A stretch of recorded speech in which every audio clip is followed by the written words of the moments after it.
PSWDO Aurora naglatag ng bagong kaalaman para sa kabuhayan at negosyo. Isinagawa ng Provincial Social Welfare and Development Office o PSWDO ang Orientation on the Provincial Sustainable Livelihood and Employment Program at Business Management Seminar noong Agosto 14 hanggang 15, 2025 sa Provincial Capitol. Layunin ng programa na labanan ang kahirapan sa pamamagitan ng pagbibigay ng kapital, pagpapaunlad ng kasanayan at pagkakaloob ng tulong panghanap buhay.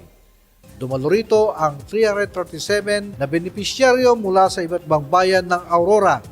Nagbigay ng mensahe ng suporta sina PSWDO Officer Abigail F. Paulino, Provincial Social Welfare and Development Officer ng Aurora, Assistant PSWDO Eleanor M. Olivar, at Program Supervisor Mary Glo A. Almeriego, Social Welfare Officer 4 at Program Supervisor.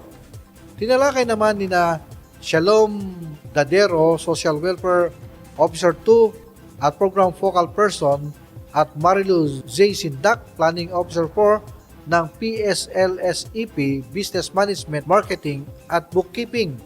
Kasama rin ang isang practical ng workshop upang mailapat ang mga kalahok ang kanilang natutunan.